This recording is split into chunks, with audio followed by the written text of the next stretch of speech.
Bonjour, je m'appelle Thierry Toumba et je suis un étudiant. Dès le bas âge, j'ai commencé à être conscient du fait que j'étais malade d'une maladie qu'on appelle l'asthme. Ma mère m'a donné naissance étant asthmatique et dans la quête d'une solution, elle a eu à m'amener dans plusieurs hôpitaux. Je me rappelle, je ne pouvais pas faire parfois 50 mètres de marche parce qu'il fallait m'arrêter le temps d'inspirer et d'expirer.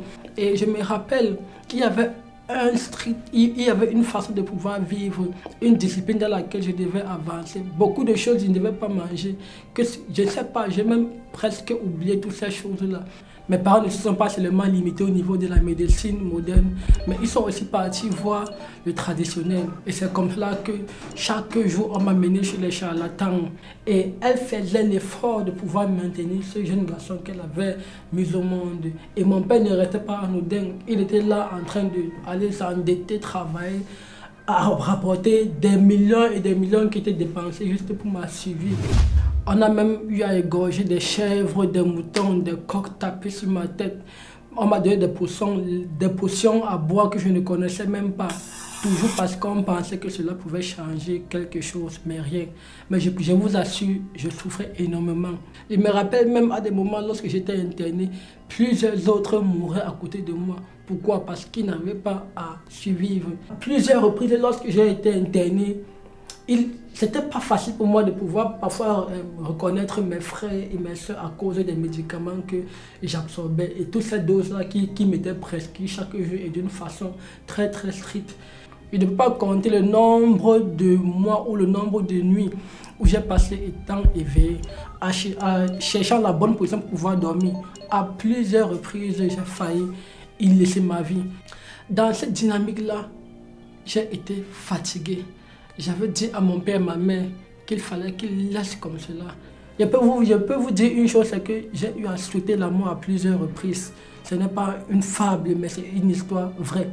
J'ai eu souvent à demander au bon Dieu qu'il m'accorde la grâce de mourir pour alléger la tâche à mon père et ma mère.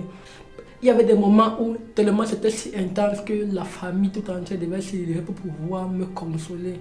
Et ma mère bandait ma poitrine pour que je puisse bien respirer parce que j'avais tellement mal à la poitrine.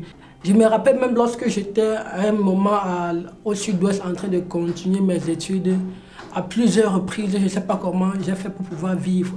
Les professeurs, mes camarades de classe, c'était ceux-là qui cherchaient directement le médicament qu'il fallait me donner pour que je puisse vivre. Et déjà, quand j'étais à la garnison militaire à Douala, le docteur avait dit que je ne pouvais pas atteindre l'âge de 12 ans.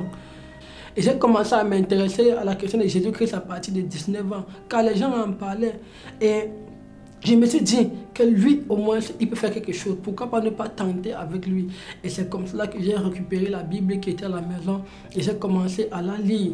Parce que je me suis dit, si on a eu à tenter à l'hôpital ou alors on a eu à tenter chez les charlatans, ça n'a pas donné, pourquoi pas ne pas tenter d'une façon vraie au niveau de Jésus-Christ? J'ai commencé à prendre ma Bible, à la lire et à faire l'effort de pratiquer et d'obéir ce qui était écrit dans cette Bible-là. Et pendant que j'étais en train de la lire, je me rendais compte que Jésus-Christ avait tout fait, il avait accompli tout à la croix pour moi, pour mon bien. Et j'ai décidé de pouvoir arrêter ce style de vie que je menais là qui ne lui plaisait pas, mais de faire confiance seulement à Jésus-Christ, de ne pas partir chercher la guérison par-ci, par-là. Pourquoi? Parce que tous là sont limités, mais Christ avait un grand projet pour moi. Et c'est comme ça que dans mes prières, j'avais demandé au Seigneur de m'accorder la grâce de m'épargner de cette maladie.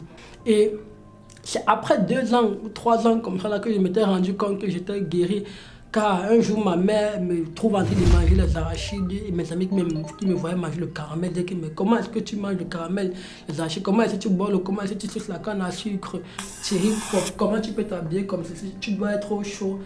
Et je leur répondais juste que Jésus-Christ, il m'a guéri.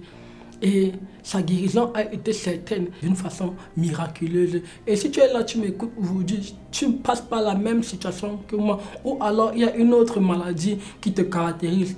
Tout ce que je peux te dire, c'est qu'il ne se fait pas trop tard. Jésus-Christ qui t'a créé et qui m'a créé, il a un plan de vie pour chacun d'entre nous.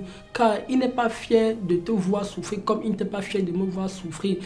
Je suis sûr d'une chose, c'est que Jésus-Christ, il attend une seule chose, c'est que tu viennes à lui comme je suis venu à lui et tu lui poses ton problème.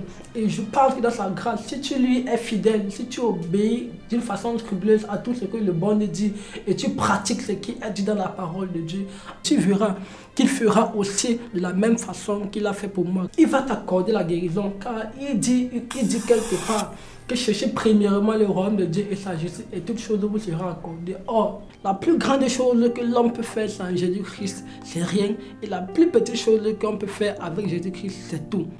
Soyez bénis.